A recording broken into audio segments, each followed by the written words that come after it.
and Converse Resiliency. Is the name. Okay, so I'm gonna ask you guys to do a few things before we totally start. So, do you know where the sliding bar that's next to all of the people are that you can pull open on Zoom so you can see everyone? I want us to see everyone. That's more important than looking at my presentation. And then I'm gonna have everyone get up and stretch with me for a second. Because in Create and Converse, this kind of course, just get up and just, whatever. I want to focus on pulling tension out from the shoulders in your back. So for me, I usually do some stretches with my arms up in the air and then kind of fold one down and pull it a little bit and lean my neck, make sure I'm stretching that out. So Create and Converse is kind of my new little amalgamation baby of many things that I find important. And it's mainly about using art and thinking through drawing as a way to explore ideas and think through things. So feel free to get up, continue stretching, continue standing, move in whatever way feels right through my presentation. I'm gonna get started. I'm also gonna have a lot of engagement for you guys. And if you say anything personal, we can keep it that way and we can not post this if that's preferred, or we can keep those comments to the end. Either way it happens. So who feels confident in drawing? Give me a thumbs up if you think you are a good, fantastic artist. What about an okay artist? Any thumbs? Any halfway thumbs? Any people sometimes draw? No statements about their artistry, but they do sometimes practice doing some sort of moving with pencil. Everyone have a pencil nearby? Well, you're gonna get one soon. So going in, the feeling as of yet seems to be that no one seems very confident in their drawing. And that's okay, because I think this presentation will work in a lot of what Krishi was just talking about. In that you need stressful times with stakes to get better at things. And so I am now putting you all into a situation where you will be forced to draw and show it on camera. So welcome to your small stressful situation. So I'm making you draw, and at the same time, I'm going to talk to you about resiliency. So resiliency is this idea of helping prepare your body for tough situations. I came to it in this really amusing way through my mom going to this camp, and then she sent me off to this day camp of learning about resiliency as a pretty young child. I think I was in middle school. And a lot of the tricks that I learned have stayed really important to me in order to think about the way that I intake information, think, and then hold it within me. Because very often the troubles we have are about what's going on in our head instead of what necessarily is going on in the outside world. So I'm going to send you all off to grab a pencil and paper right now. Or if you don't need much, just at least some scrap. We'll kind of get started in a moment.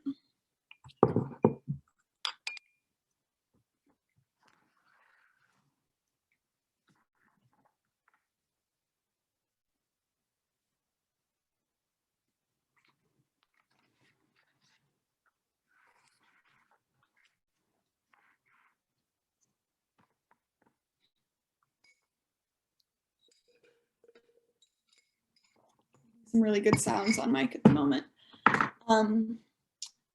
Yeah, I think, or I'm a art student, an art major, and I think that for me, I've found that using this combination thinking of moving my hands while I'm talking or thinking and exploring ideas has been really helpful in ways to get out of my own head and connect back again with my body.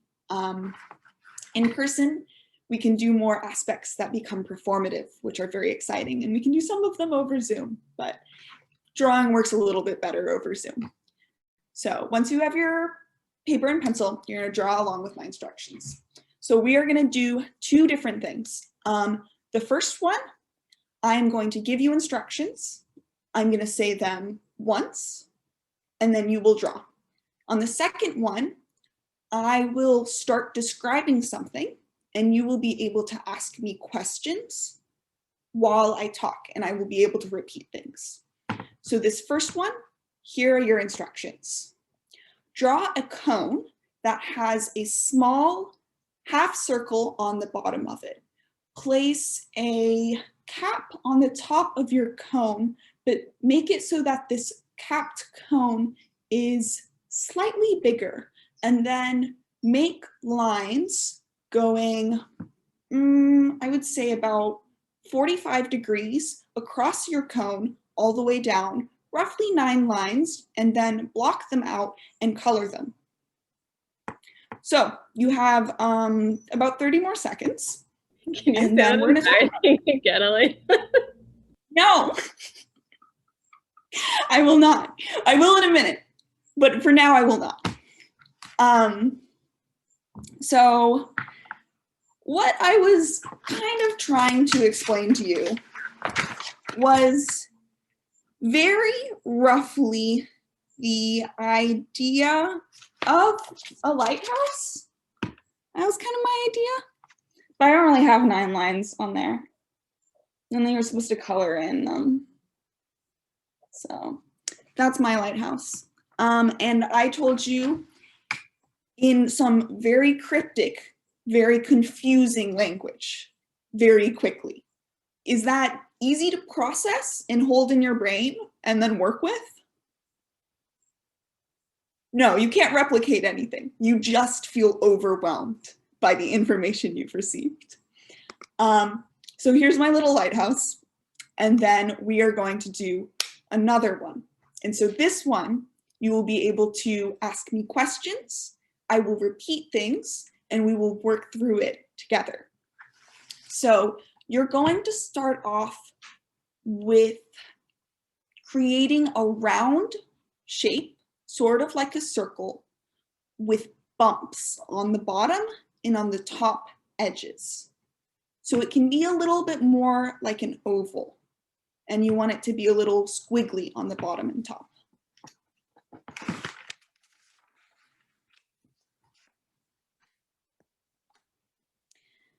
After that, you're gonna connect the indents, or the parts that are lowest and then the top of the squiggles, and connect them so that your kind of circular object has segments or has pieces, parts of it that are kind of shaped, a little vertical, a little sloped. Okay? Makes sense? Do you want me to repeat anything? How are we doing? Any questions about this shape so far?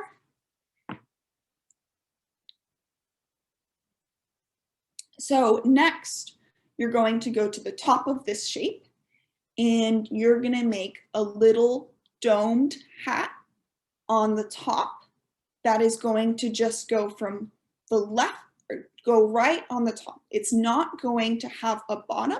It is going to be one semicircle you draw on top. It should be kind of small, and it should not be very high. It should be kind of thin.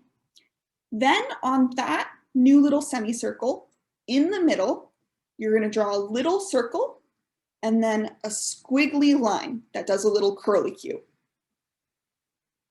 And then you're going to double that curlicue. So you're gonna make that curlicue have a filled section. So you're gonna draw 2 lines that are gonna parallel each other and make the shape of a curlicue.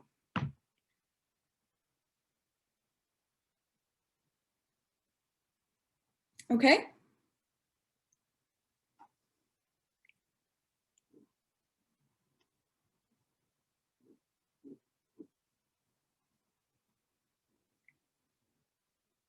Okay. How do we feel now? Does anyone want any instructions repeated?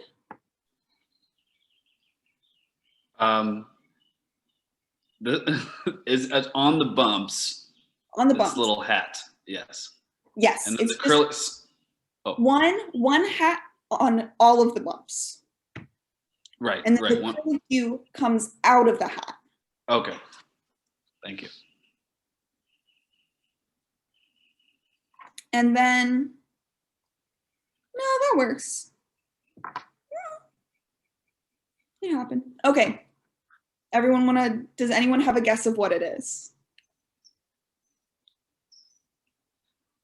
We'll see how my instructions were.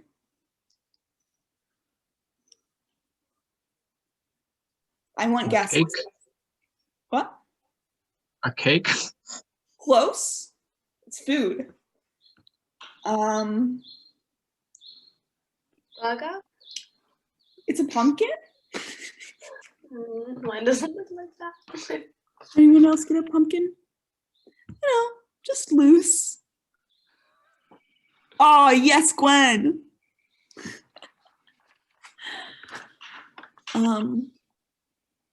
So what this kind of whole experience was trying to show was the difference between the ways that we receive information and how we process it and how it feels to process information.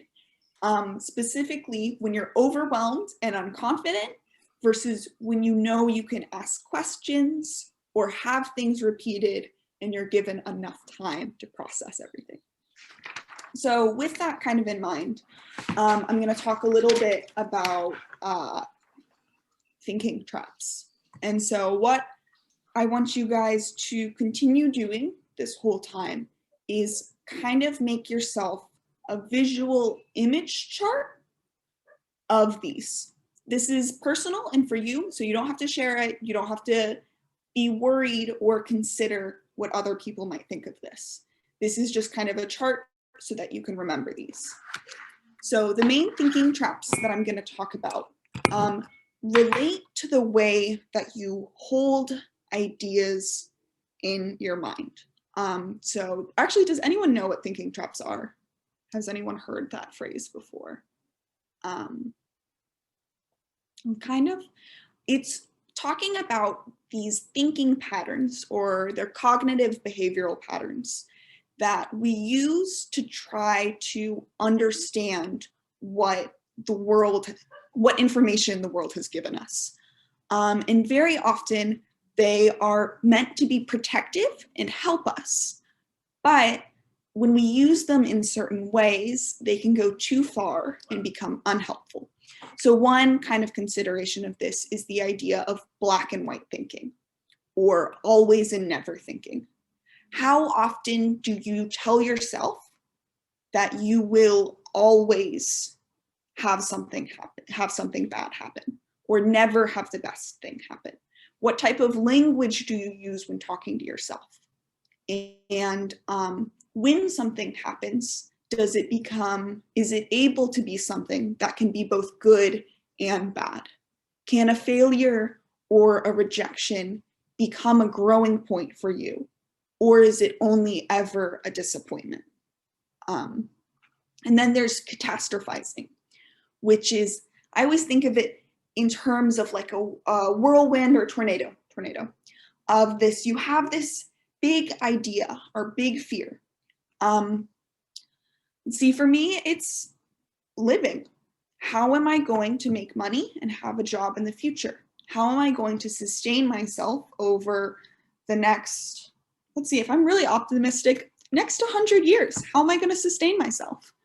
How am I going to be able to make money to work and eat, but at the same time, take care of what's important to me? I can go really crazy on that really easily and think about all the ways that I will very possibly end up living in my parents' extra bedroom, never being able to truly do anything I want, and always being under kind of the watch of another. That idea of I'm afraid of my future, and so I will only live at the bottom of a tornado, and I will always be at the point that the tornado is like digging down into me, is kind of the idea of catastrophizing.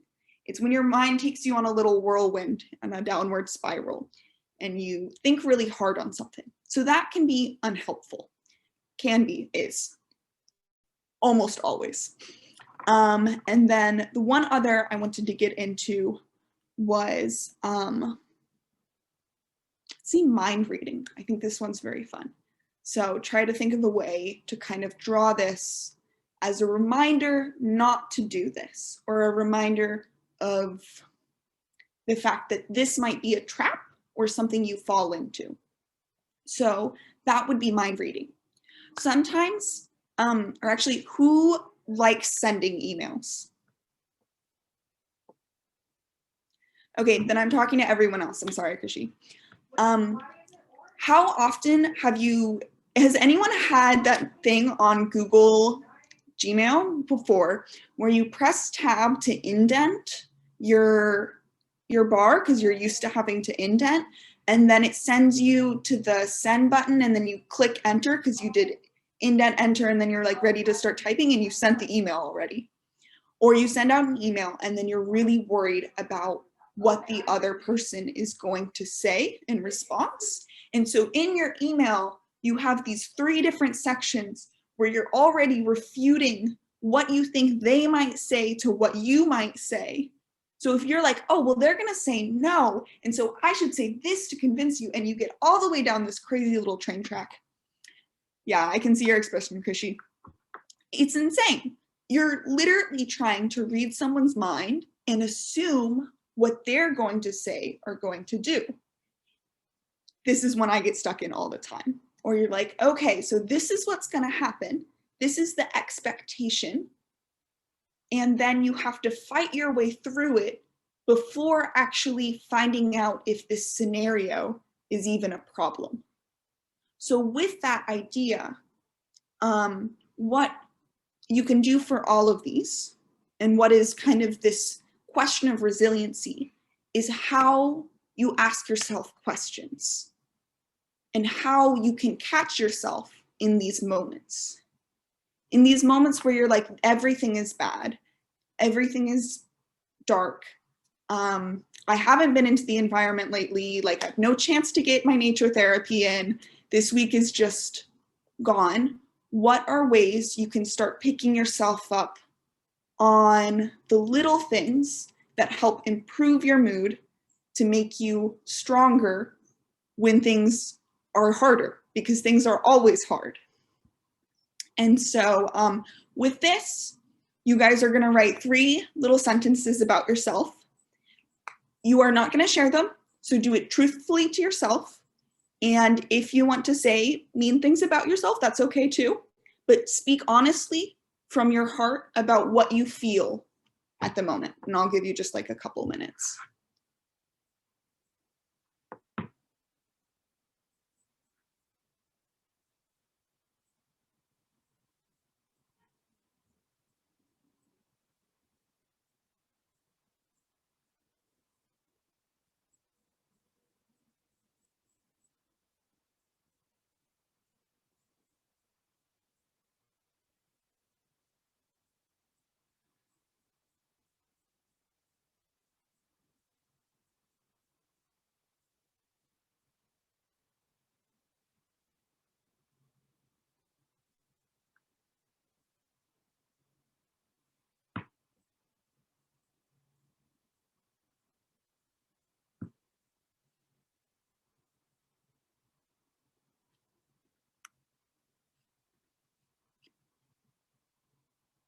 Okay, I'm going to grab you back because I don't want to waste all of Hojin's time for his presentation.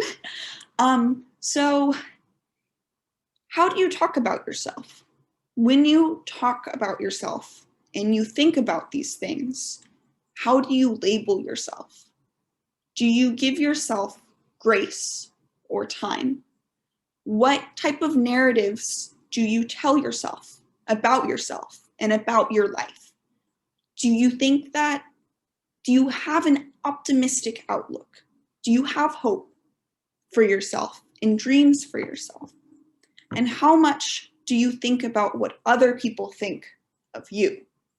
And how much does that affect what you want to do?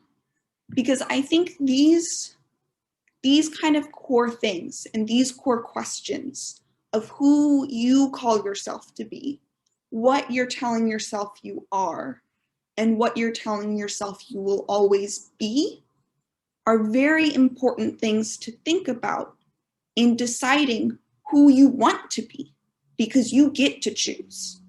So you get to choose how much what other people think of you matters. It might always matter a little bit, but by asking yourself the question, why, what, and how, every time you find yourself being mean or not being, maybe not mean, but every time you're having a hard time, and let's say your brain is telling you bad things about yourself, or you're very worried about something, think about why, and then remember to hunt for the good things, or think about what you are good at, what you can learn from hard experiences, what ways they can make you stronger, and also the awareness that you will get through it, because that's what it is. So I think through drawing, sometimes we can work with drawing some of our greatest fears and putting them into a reality and giving them their own space to be scary. But then you can, after you let that go, you can draw or write. Other people have different ways of doing this. You can take a step back and decide if this fear is something you want to control your decisions, or if you want to let this go. So that's Create and Converse Resiliency in short. I think there will be more to it in a different structure in the future, but thank you. That was great. Thank you so much, Alaina. That was very engaging and just really interesting to hear about. So thank you again. And does anyone have any questions? Sorry, I think you're on mute.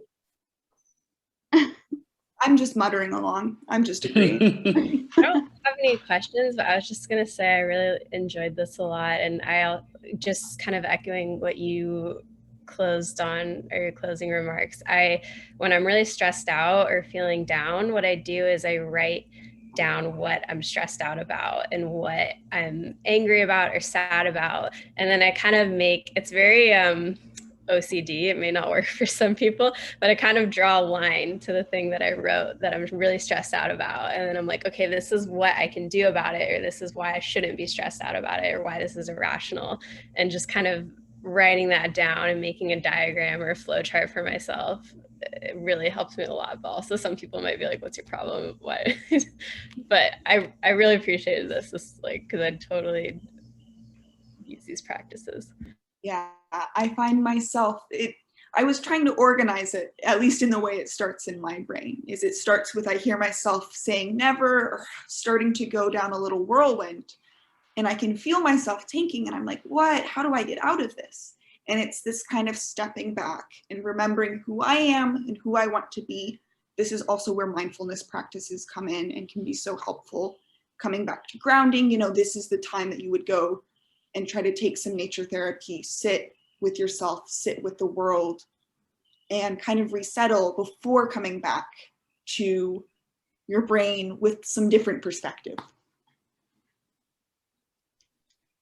But yeah, any other questions or comments? I wanted to say kind of the opposite of Kelly, where I don't often do something proactive to handle my stress. And Alaina, Alaina, we know each other well. Obviously, we've known each other for a while, and we've talked about this. And actually, Alaina, by the way, for anyone who didn't know, did a fantastic version of this for Japanese students at the lounge, which was so cool, and everyone really enjoyed that. It was it was amazing because we were drawing and talking at the same time, and then for a different language for them too. So anyways, it was awesome. Yeah, okay, thank you, Kelly. But I don't have those proactive things. So when Alaina gave, I am the setup for our sentences, and I, as instructed, wrote immediately without thinking too much. And then Alaina started talking. They were, you talking about the what you might write and the problem with it. I went immediately to others thinking of labeling me, and I went straight to the negative, and I often thinking that way. So I just want to say that was very revealing and a really nice activity, but also like made me think about doing this in the future and having that proactive mindset. So thank you. I'm so sorry. I'm going to run back for a second. This was my last slide. It's all about trying. Yeah. No one is perfect in this, especially not myself. And so I think that every time I have the chance to talk to others about it, and even just have this experience of doing something with my body while having a conversation, it like gets me back in this flow of thinking about how everything is connected, like brains, emotions, what we do. And I think it all comes up. Yeah, I'm glad that this could hopefully be helpful for some of you. And definitely if you're interested in this further, if I can spell, there's a lot of really great like worksheets online that talk about thinking traps and ways to combat them. If it's something you think that